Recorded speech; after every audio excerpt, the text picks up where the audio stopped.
Deposit का posting हमें करना है। इंटरेस्ट ऑन डिपॉजिट की अमाउंट है 8000। ओके, इसके ऊपर एडजस्टमेंट है। तो इंटरेस्ट ये तो हमें पता है कि प्रॉफिट एंड लॉस में आता है, तो अभी हम जाएंगे प्रॉफिट एंड लॉस के फॉर्मेट में। एंड इंटरेस्ट ऑन डिपॉजिट के ऊपर एडजस्टमेंट भी है। देखो यहाँ पे interest due to members deposit was ₹500, 500 rupees interest deposit है। तो आपको क्या करना है ना, इंटरेस्ट ऑन डिपॉजिट मतलब डेबिट साइड में जब हम इंटरेस्ट, ये देखो अभी ना पहले तो लिख लेते फिर एडजस्टमेंट देखते। 500 है वो हमें देख लेना है। ओके, तो प्रॉफिट एंड लॉस के डेबिट साइड में आपको इंटरेस्ट दिखेगा एंड क्रेडिट साइड में इंटरेस्ट है। डेबिट का इंटरेस्ट मतलब एक्सपेंडिचर है एंड क्रेडिट का इंटरेस्ट ये रिसीव्ड है, इनकम है। ओके, अभी यहाँ पे उन्होंने इंटरेस्ट डिपॉजिट दिया है 8000, इनर कॉलम में लिखेंगे 8000 एंड उसके ऊपर एडजस्टमेंट दिए कि इंटरेस्ट ऑन डिपॉजिट। तो यहाँ पे आप पेएबल के सामने लिख सकते हो। पेएबल का मतलब ही होता है आउटस्टैंडिंग। तो ये कितना आउटस्टैंडिंग है इंटरेस्ट डिपॉजिट? 500 रुपीज। तो आउटर में आने वाला है 8500। ओके, अभी इसका सेकेंड इफेक्ट हमें करना है। प्रॉफिट एंड लॉस के फॉर्मेट में डेबिट साइड में भी इंटरेस्ट है, क्रेडिट साइड में भी इंटरेस्ट है। आपको याद रखना है डेबिट का इंटरेस्ट मतलब जो ट्रायल बैलेंस में डेबिट में है वो डेबिट में जाएगा, क्रेडिट में है तो क्रेडिट में चला जाएगा। ओके, अभी मुझे यहाँ पे आउटस्टैंडिंग इंटरेस्ट का सेकेंड इफेक्ट देना है। तो आपको पता है जब डेबिट साइड में कोई भी आइटम ऐड होता है तो इसका सेकेंड इफेक्ट लायबिलिटीज में जाता है। क्रेडिट में अगर कोई आइटम ऐड होता है तो इसका सेकेंड इफेक्ट कहाँ पे जाता है? एसेट में जाता है। डेबिट साइड में अगर कुछ भी आइटम लेस होता है तो इसका सेकेंड इफेक्ट एसेट में जाने वाला है। क्रेडिट साइड में अगर कुछ भी आइटम लेस होता है तो इसका इफेक्ट कहाँ पे जाता है? लायबिलिटीज में जाता है। ओके, मतलब लायबिलिटीज अगर मतलब एक्सपेंसेस अगर इंक्रीज होता है तो वो लायबिलिटीज में जाएगा। एक्सपेंसेस अगर कम होता है, प्रीपेड एक्सपेंसेस है, तो वो हमारे एसेट हो गई। ओके, अभी देखो डेबिट साइड में हमने ये आइटम ऐड किया है तो अभी हमें कहाँ पे जाना है? लायबिलिटीज में जाना है। लेकिन लायबिलिटीज में कौन से ग्रुप के अंडर आपको ये लिखना है, ये बहुत इंपॉर्टेंट है। तो लायबिलिटीज में हम जाने वाले हैं 500 के लिए। अभी बैलेंस शीट के लायबिलिटी साइड में जाने के बाद वहां पे आपको दिखेगा share capital, reserve fund, staff provident fund, secured, unsecured, deposit, current liabilities. हाँ, तो यहाँ पे आपको अदर लायबिलिटीज में ये लिखना है या interest accrued due but not paid.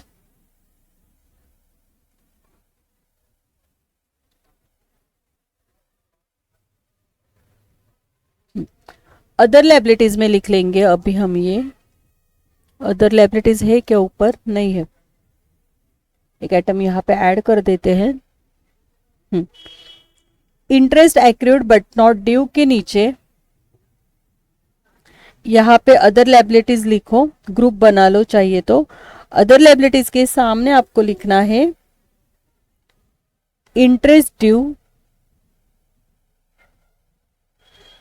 क्योंकि ये जो है ना ये क्रेडिट साइड के लिए, इनकम के लिए, इसलिए यहाँ पे नहीं लिख रहे। तो अदर लायबिलिटीज में interest due but not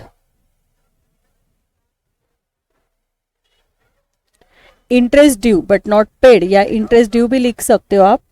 interest due 500 rupees due on deposit. ठीक है, ओके, चलो अभी ये तो हो गया इंटरेस्ट का।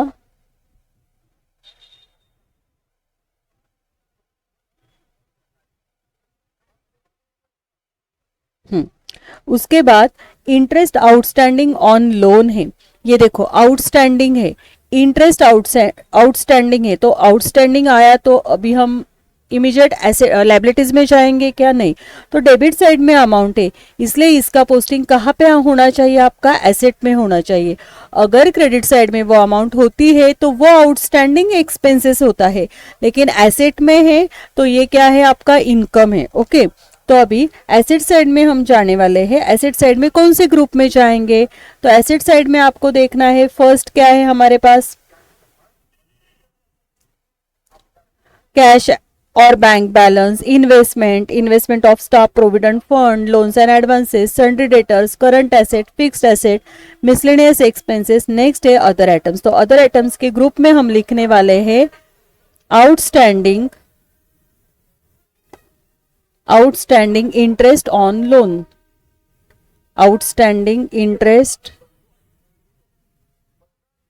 ऑन लोन, लोन के ऊपर इंटरेस्ट है, वो है 800 रुपीज। कितना है? 800 रुपीज उन्होंने दिया है। ओके, ठीक है। नेक्स्ट क्या दिया है? चलो अभी फटाफट पोस्टिंग कर लेंगे। उसके बाद दिया है सैलरी। सैलरी आपको पता है कहाँ पे आती है सैलरी? प्रॉफिट एंड लॉस में आएगी। डेबिट साइड में आपको सैलरी लिखना है, अमाउंट है 3000 रुपीज।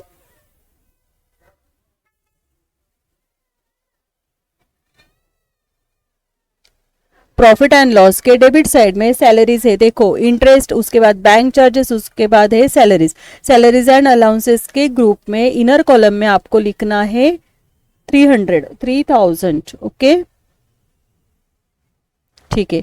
उसके ऊपर उन्होंने एडजस्टमेंट दी है, वो एडजस्टमेंट हम यहाँ पे कर लेंगे। देखो क्या एडजस्टमेंट दी है।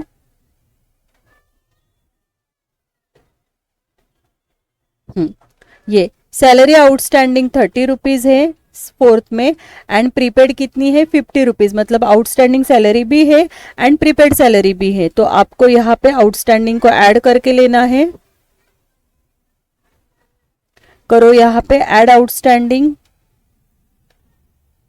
Add outstanding. सिंपल है, 11th-12th में जो बेसिक था ना वही यहाँ पे है। तो आउटस्टैंडिंग सैलरी आपकी है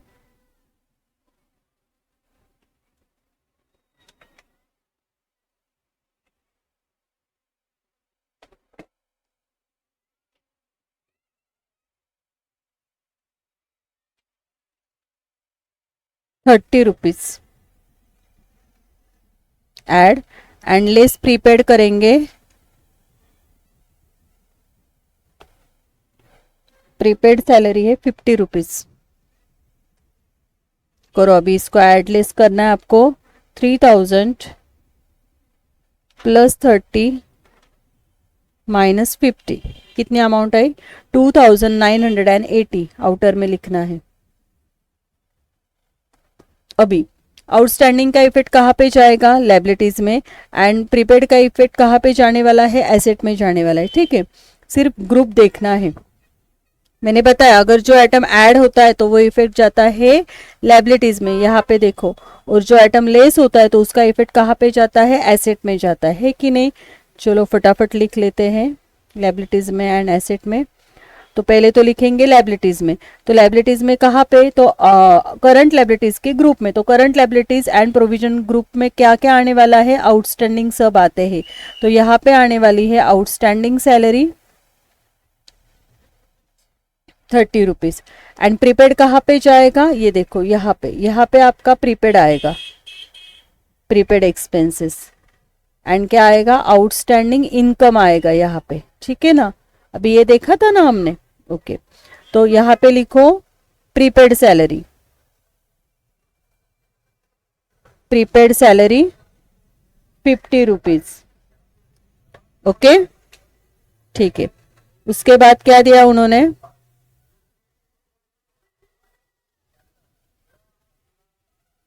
ठीक है, एस्टेब्लिशमेंट चार्जेस। एस्टेब्लिशमेंट चार्जेस देखो प्रॉफिट एंड लॉस के डेबिट के ग्रुप में है क्या? Establishment charges profit and loss के डेबिट साइड के ग्रुप में एस्टेब्लिशमेंट चार्जेस है क्या? नहीं है। तो जो आइटम अगर प्रॉफिट एंड लॉस को हमें ग्रुप नहीं दिखेगा तो वो आइटम को हमें क्या करना है ना, अदर आइटम्स में लिखना है। ठीक है, देखो पहले इंटरेस्ट है, उसके बाद bank charges, salaries, contribution, salary, attendance, travelling expenses, rent, postage वगैरह, printing, audit fees, general expenses, bad debts नहीं है। तो यहाँ पे मतलब क्या नहीं है? एस्टेब्लिशमेंट एक्सपेंसेस सेपरेट नहीं है। तो यहाँ पे हम एस्टेब्लिशमेंट चार्जेस अदर आइटम्स के ग्रुप में लिखेंगे। लिखो अदर आइटम्स के ग्रुप में, नीचे भी लिख सकते हो आप, एस्टेब्लिशमेंट चार्जेस अमाउंट है उसकी 200 रुपीज। अगर वो प्रॉफिट एंड लॉस के डेबिट में ग्रुप में नहीं मिलता है तो उसको आपको डायरेक्टली अदर आइटम्स के ग्रुप में लिख देना है, ठीक है, अगर उसका नाम नहीं मिलता है तो। ठीक है, एस्टेब्लिशमेंट के बाद क्या दिया उन्होंने, एस्टेब्लिशमेंट हो गया, ये प्रॉफिट एंड लॉस में लिख लिया है कि नहीं। अभी प्रिंटिंग एंड स्टेशनरी लिख लेंगे, वो वहां पे देखेंगे प्रॉफिट एंड लॉस में। ट्रैवलिंग एक्सपेंसेस में लिख लेती हूँ, और insurance charges and contribution to staff provident fund, ये 4 आइटम्स की पोस्टिंग करती हूँ। Printing and stationery profit and loss में जाएगा, ट्रैवलिंग ये सब प्रॉफिट एंड लॉस में जाने वाला है। ये सब, ये फंड है स्टाफ प्रोविडेंट फंड, फिर भी प्रॉफिट एंड लॉस में जाएगा, क्योंकि कंट्रीब्यूशन है ना, अगर सिर्फ स्टाफ प्रोविडेंट फंड होता है तो वो लायबिलिटीज में जाता है, ठीक है। Printing and stationery profit and loss के डेबिट में जाएगा, ट्रैवलिंग प्रॉफिट एंड लॉस के डेबिट में जाएगा, इंश्योरेंस प्रॉफिट एंड लॉस के डेबिट में जाएगा, एंड कंट्रीब्यूशन भी जाएगा। सिर्फ वहां पे हमें ग्रुप को फाइंड आउट करना है। तो पहले कहाँ पे जाएंगे, प्रिंटिंग एंड स्टेशनरी। देखो प्रॉफिट एंड लॉस में कहाँ पे प्रिंटिंग एंड स्टेशनरी लिखा है, printing printing printing and stationery. Printing and stationery आपको 10th में मिलेगा। देखो प्रॉफिट एंड लॉस के फॉर्मेट में प्रिंटिंग एंड स्टेशनरी 10th में है, उसके आगे सामने आपको लिखना है 150। प्रिंटिंग एंड स्टेशनरी के बाद क्या है, प्रॉब्लम में क्या देखा था, travelling expenses to staff of staff. देखो ट्रैवलिंग एक्सपेंसेस कहाँ पे है प्रॉफिट एंड लॉस के ग्रुप में, हाँ ये देखो ट्रैवलिंग एक्सपेंसेस 7th पे है, तो ट्रैवलिंग एक्सपेंसेस ऑफ स्टाफ के अमाउंट है 200, लिख लो वहां पे 200। उसके बाद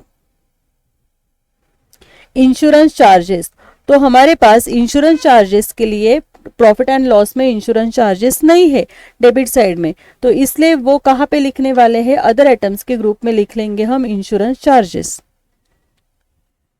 अदर आइटम्स के ग्रुप में आपको लिखना है इंश्योरेंस चार्जेस के अमाउंट है 150, लिखो यहाँ पे इंश्योरेंस चार्जेस 150, ठीक है, ओके। उसके बाद क्या था, contribution to staff provident fund है क्या नाम प्रॉफिट एंड लॉस के डेबिट में, देखो contribution to staff provident fund, okay 4th में है। देखो contribution to staff provident fund की अमाउंट है 200, लिख लो यहाँ पे इसके सामने 4th में contribution to staff provident fund 200 rupees.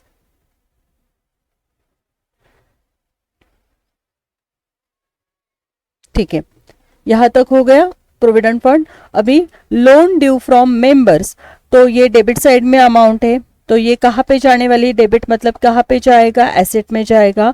उसके बाद है शेयर कैपिटल, शेयर कैपिटल आपको पता है लायबिलिटीज में जाएगा। उसके बाद है रिजर्व फंड, रिजर्व फंड कहाँ पे जाने वाला है, लायबिलिटीज में जाएगा। नेक्स्ट है मेंबर्स डिपॉजिट, क्रेडिट साइड में अमाउंट है, तो ये भी अमाउंट आपकी कहाँ पे जानी चाहिए, लायबिलिटीज में, ठीक है। चलो अभी इसका पोस्टिंग कर लेते हैं। लोन ड्यू फ्रॉम मेंबर्स कहाँ पे लिखने वाले हम, एसेट में जाएंगे, क्योंकि डेबिट साइड में अमाउंट है।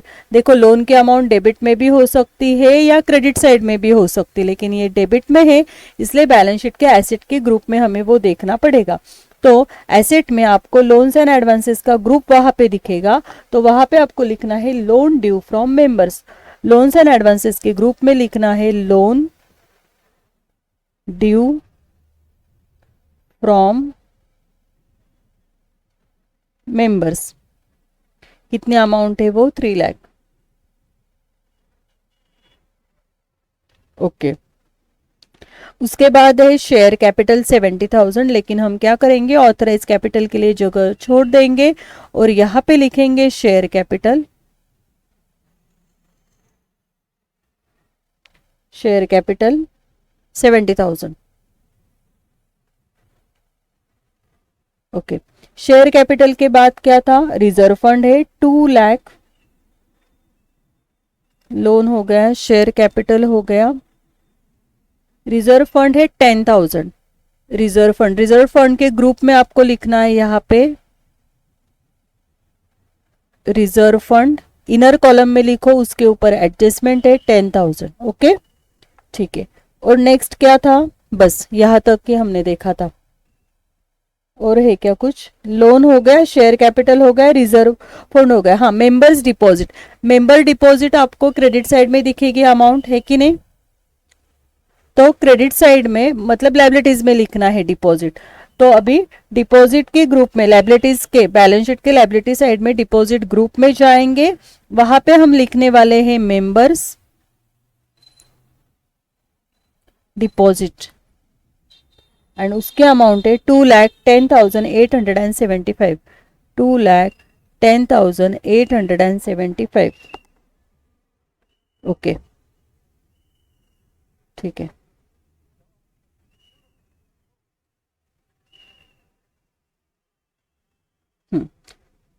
अभी यहाँ तक तो हो गया हमारा मेंबर्स डिपॉजिट तक।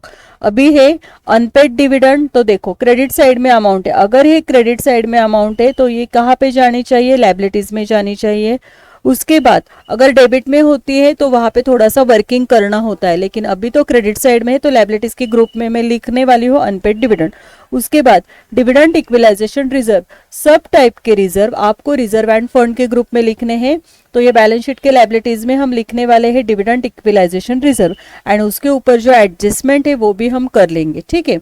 उसके बाद है स्टाफ प्रोविडेंट फंड। तो ये भी आपको कहाँ पे लिखना है, बैलेंस शीट के लायबिलिटीज में लिखना है। पहले तो ये तीनों आइटम लिख लेते हैं एंड डिविडेंड इक्विलाइजेशन रिजर्व की एडजस्टमेंट भी वहां पे कर लेते हैं। अभी हम देख लेते हैं कि डिविडेंड इक्विलाइजेशन रिजर्व के ऊपर क्या एडजस्टमेंट है। तो उन्होंने यहाँ पे बताया है addition to dividend equalisation reserve ₹500। ये ₹500 आपको क्या करना है, डिविडेंड इक्विलाइजेशन रिजर्व में ऐड करना है। तो आपका इफेक्ट क्या हो जाएगा कि डिविडेंड इक्विलाइजेशन रिजर्व में हम इसको ऐड करेंगे एंड बैलेंस शीट के लायबिलिटीज में जो प्रॉफिट एंड लॉस है वहां से ये अमाउंट हम क्या करने वाले हैं, लेस करने वाले हैं। देखो दोनों इफेक्ट लायबिलिटीज में ही जा रहे हैं, ठीक है। Dividend equalisation reserve, reserve add हो रहा है ना, ट्रांसफर करे तो वो अमाउंट इंक्रीज हो जाएगी तो वहां पे ऐड कर देंगे एंड उसके साथ बैलेंस शीट के लायबिलिटीज में जो प्रॉफिट एंड लॉस है वहां से वो अमाउंट हमें क्या करनी होगी, लेस करनी होगी, ठीक है। चलो तो अभी फटाफट ये तीनों पोस्टिंग कर लेते हैं, बाद में देखते हैं क्या करना है। अभी अनपेड डिविडेंड है तो बैलेंस शीट के लायबिलिटीज में हमें जाना है। हाँ, बैलेंस शीट के लायबिलिटीज में अनपेड डिविडेंड आपको दिखेगा, उसके सामने अमाउंट लिख लो 1010। ओके, उसके बाद उन्होंने दिया है अनपेड डिविडेंड हो गया, डिविडेंड इक्विलाइजेशन रिजर्व है ₹1000। सब टाइप के रिजर्व, रिजर्व एंड फंड में, फंड के ग्रुप में आपको लिखने हैं। डिविडेंड इक्विलाइजेशन रिजर्व 1000 लिखो। यहाँ पे डिविडेंड इक्विलाइजेशन रिजर्व अमाउंट है, नहीं यहाँ पे एडजस्टमेंट के लिए चाहिए ना, ये रिजर्व फंड के नीचे हमें एडजस्टमेंट करनी है ना।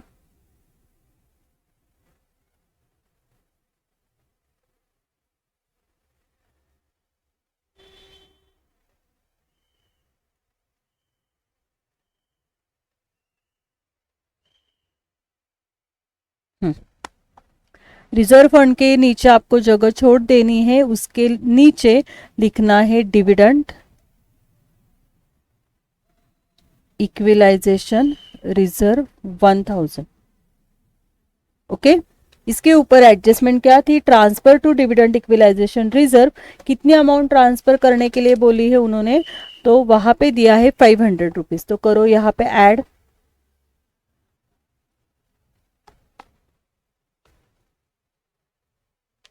Add transfer 500। तो ये आउटर में आ जाएगा आपका 1500, ठीक है। जो अमाउंट हम ट्रांसफर करने वाले हैं तो कहाँ से ट्रांसफर करेंगे, तो बैलेंस शीट के लायबिलिटीज में जो प्रॉफिट एंड लॉस है वहां से हमें ये अमाउंट ट्रांसफर करनी होती है। तो प्रॉफिट एंड लॉस के नीचे 2 लाइंस छोड़ के, वो क्यों छोड़ी है, क्योंकि जो प्रॉफिट एंड लॉस का बैलेंस है वो वहां पे हमें लेना है। तो यहाँ पे 2 लाइंस मैंने लीव कर दी और यहाँ पे लिखना है less transfer to dividend equalisation reserve. देखो 500 रुपीज। यह एडजस्टमेंट ऐसी है ना कि लाइबिलिटीज में ही उसके मतलब ऐड और लेस दोनों इफेक्ट लाइबिलिटीज में ही हो रहे हैं। ओके, डिविडेंड इक्विलाइजेशन रिजर्व के बाद क्या दिया है उन्होंने, स्टाफ प्रोविडेंट फंड की अमाउंट कितनी है 2000 रुपीज। तो बैलेंस शीट के लाइबिलिटीज में जो स्टाफ प्रोविडेंट फंड है, फंड मतलब लाइबिलिटीज में आने वाला है, लेकिन रिजर्व एंड फंड के ग्रुप में नहीं लिखेंगे, तो उन्होंने स्टाफ प्रोविडेंट फंड का सेपरेट दिया है, तो वहां पे हम लिखने वाले हैं staff provident fund 2000 rupees. Staff provident fund के सामने आपको लिखना है 2000। ओके,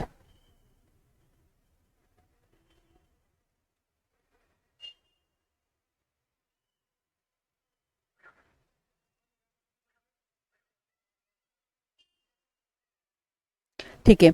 उसके बाद प्रॉफिट एंड लॉस, ये देखो अप्रोप्रिएशन का बैलेंस दिया है उन्होंने 1000 रुपीज, ये हम बैलेंस शीट के लाइबिलिटीज में लिखने वाले हैं।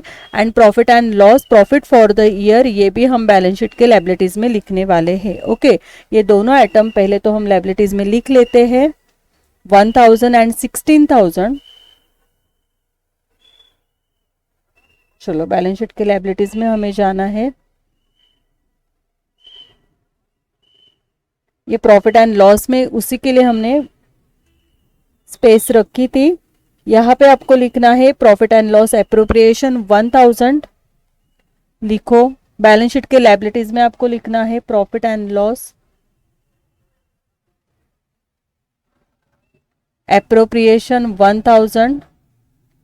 एड उन्होंने दिया है प्रॉफिट फॉर द ईयर 16,000, वो भी यहाँ पे लिखना है प्रॉफिट फॉर द ईयर 16,000।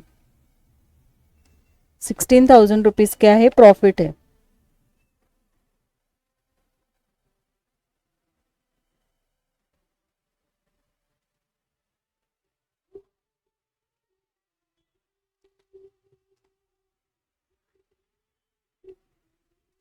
ठीक है,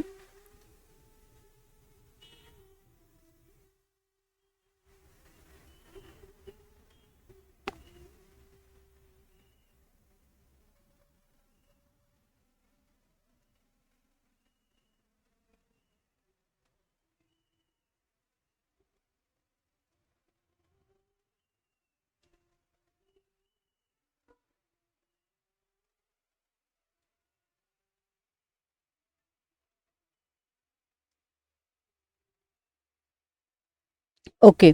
उसके बाद उन्होंने दिया है इंटरेस्ट, ये देखो क्रेडिट साइड में इंटरेस्ट कितनी अमाउंट है, 17,000 रुपीज है, तो वो क्रेडिट साइड में हम लिख देंगे। उसके बाद interest accrued but not received, मतलब इंटरेस्ट हमें मिलना है लेकिन वो अभी तक मिला नहीं है, उसका मतलब होता है आउटस्टैंडिंग इंटरेस्ट, तो वो हम वहां पे क्या कर देंगे, ऐड कर देंगे। ठीक है,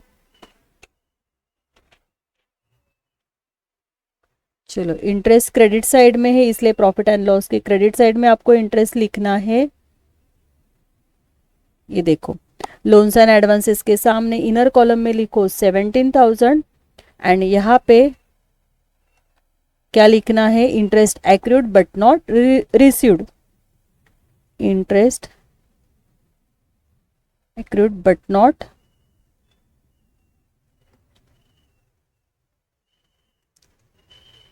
नॉट रिसीव्ड। ठीक है, तो वो अमाउंट है 200 एंड आउटर में आपकी अमाउंट आने वाली है 17,200। ओके, अभी इसका इफेक्ट कहाँ पे जाएगा, मैंने बताया क्रेडिट साइड में जो आइटम ऐड होता है तो उसका इफेक्ट कहाँ पे जाना चाहिए, एसेट में जाना चाहिए। तो फिर एसेट में कौन से ग्रुप में यह जाना चाहिए वो हम देखने वाले हैं। तो एसेट साइड में वो भी लिख के रखा है हमने, एसेट साइड में ये देखो अदर आइटम्स के ग्रुप में आउटस्टैंडिंग इनकम है ना, इंटरेस्ट, क्योंकि क्रेडिट साइड है तो वहां पे आपको लिखना है interest accrued but not received. लिखो यहाँ पे interest accrued but not received और अमाउंट है उसकी 200। ओके, चलो यहाँ तक तो कंप्लीट हुआ है, थोड़ा सा ही प्रॉब्लम बाकी अभी।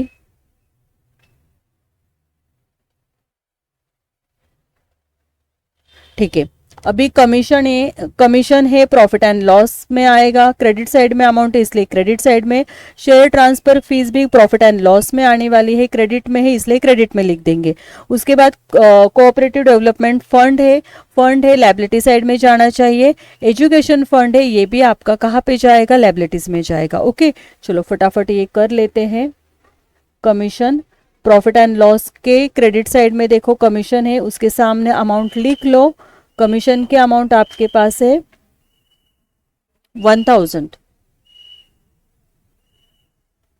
शेयर ट्रांसफर फीस भी प्रॉफिट एंड लॉस के क्रेडिट साइड में दिखेगी, उसके सामने सिर्फ आपको लिखना है 200। देखो फॉर्मेट लिखोगे ना, एक बार फॉर्मेट लर्न कर लो, वो जब हम 2-3 प्रॉब्लम सॉल्व करते हैं ना वो अपने आप लर्न हो जाता है, तो हमारा प्रॉब्लम भी इजी होता है ना, फटाफट हो जाता है।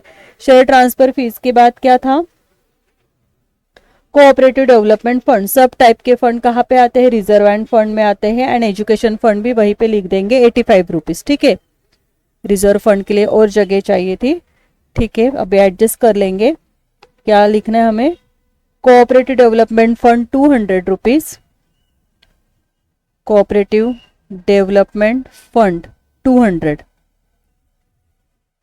उसके बाद है एजुकेशन फंड 85 रुपीज। ओके, ठीक है, चलो नेक्स्ट।